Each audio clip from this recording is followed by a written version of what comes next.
Existe um abismo entre a visão teatral que as pessoas têm da vida, da realidade, e a percepção elevada, né, de quinta dimensão, que tem muito a ver com um negócio que eu postei no Facebook, da conscienciologia, né. A maioria das pessoas não param para pensar no senso de imortalidade, né, você parar para admitir, parar para pensar, se preparar, sabe, viver alinhado com esse fato, de que você não vai desaparecer. Você vai morrer, a sua consciência vai permanecer. Você é um ser que vai além dessa visão teatral, desse mundo físico.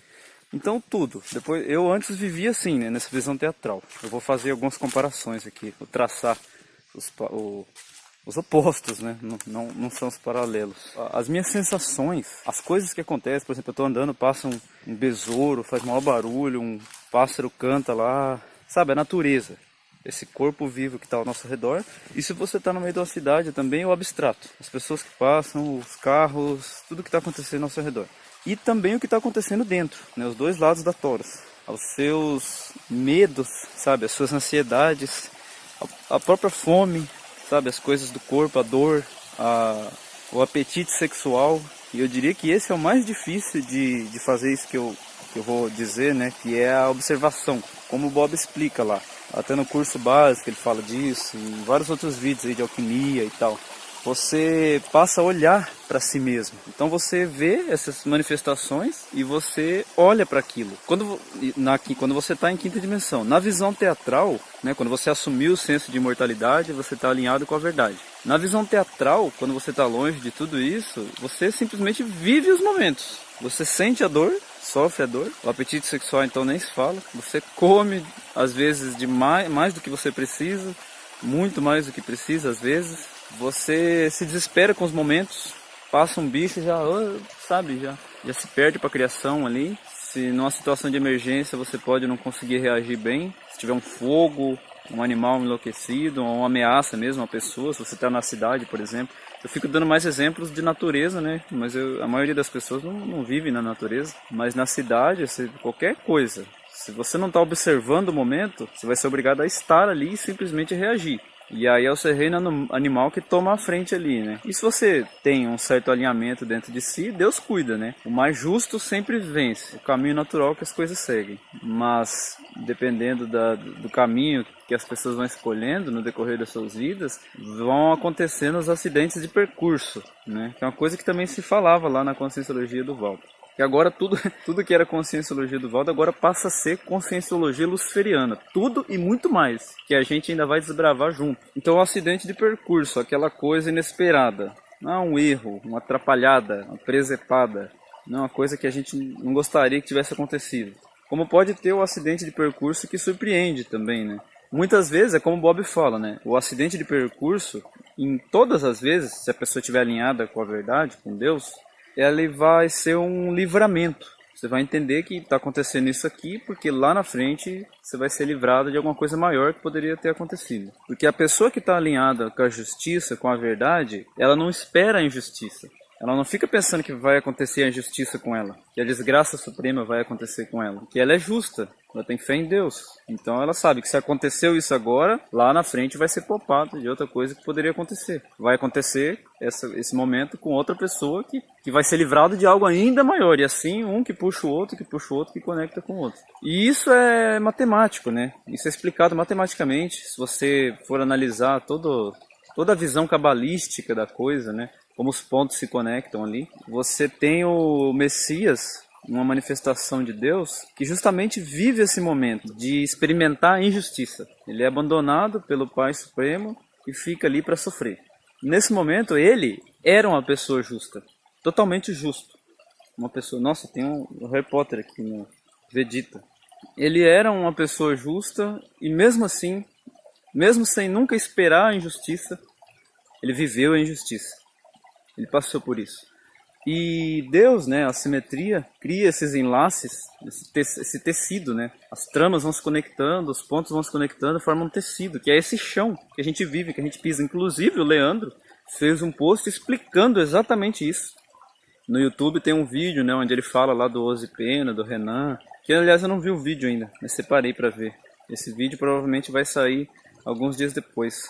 Então, sem essa coesão, sem essa lógica, né, sem essa matemática por trás ali, esses pontos colocados no lugar certo, né, no momento certo, para passar pela situação correta, que acaba sendo também, depois da matemática, né, criando mais complexidade, se iludindo no holograma, acaba sendo um processo alquímico, que ainda é uma coisa lógica, que vai se estendendo até cair no abstrato, até chegar no extremo da loucura. Então é por isso que tem gente que ainda tira sarro, que debocha, que ainda tem forças, tem ânimo, tem disposição para debochar, para rir, para ridicularizar, sendo que essa é, em essência, a própria realidade. Eu não posso dizer essa é a lógica, né? Essa é a verdade, né? Porque isso é tudo. E esse tudo, esse todo, essa coisa maior, ela é maior que a própria lógica, que a própria matemática. É a pura coerência. Ela abrange os dois espectros. Essa mesma realidade que começa ali com o sacrifício do Cordeiro, né? Com Jesus Cristo, e que vai corroborando todo o teatro. Você tem as outras manifestações dele depois, de Hitler, Napoleão. Napoleão era a pessoa mais odiada antes de Hitler, né? As pessoas não param para se perguntar nada, não questionam nada. Elas estão completamente no eco teatral, que os judeus dominam, manipulando ali a informação, né? As mídias. Aí ninguém para se perguntar por que as mídias são todas de judeus, por que os livros de escola vêm do MEC, por que a escola é tão chata, insuportável, os professores são insuportáveis, por que o mundo é insuportável, as pessoas são insuportáveis e cada vez tem mais pessoas querendo se matar. Ninguém para pensar nisso. Não, a vida tá massa, não, vamos fingir que não, sabe? Porque não consegue se encolher, baixar a cabeça para passar pelo caminho estreito, né? Para voltar. Sai jogando espinho pelo caminho, né? Daí não consegue voltar.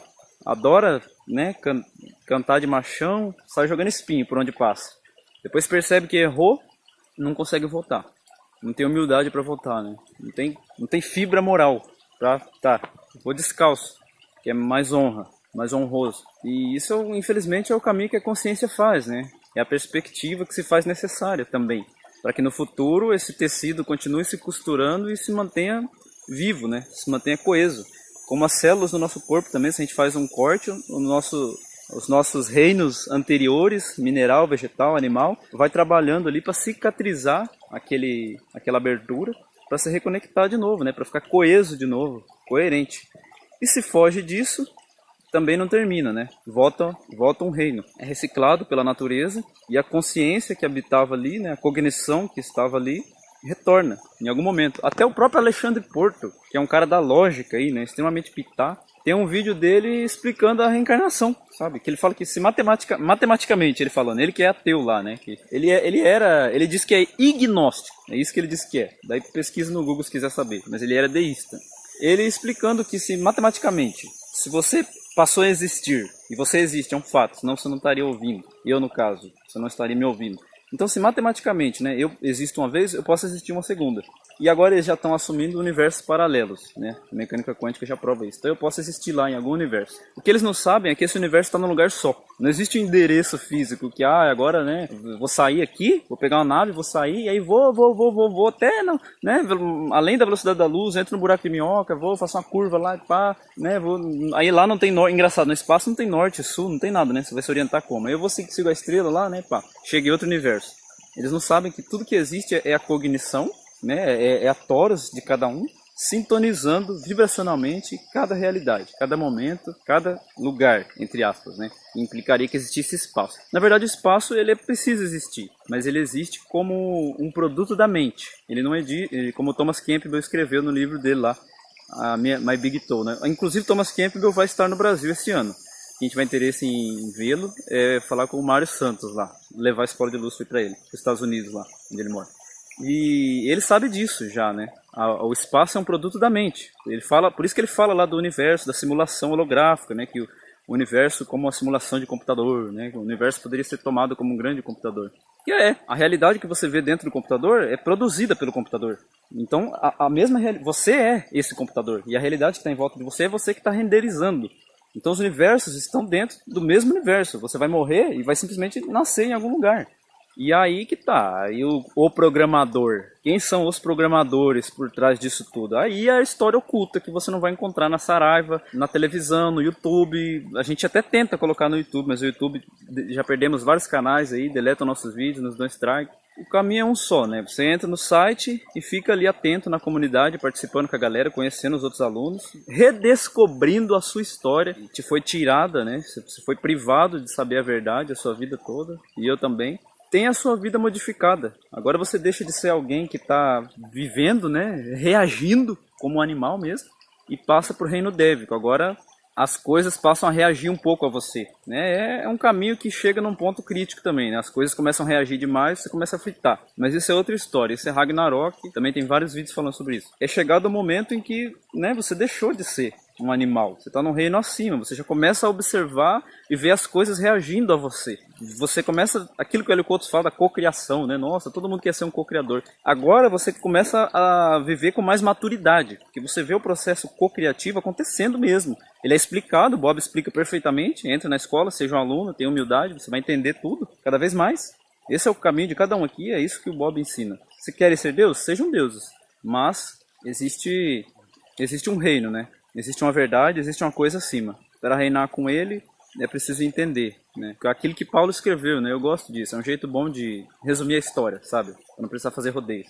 Todas as coisas do mundo pertencem a nós. Nós pertencemos a Jesus Cristo. E Jesus Cristo pertence a Deus. Quer dizer, se não fosse ele, não existiria reino, não existiria verdade, não existiriam deuses.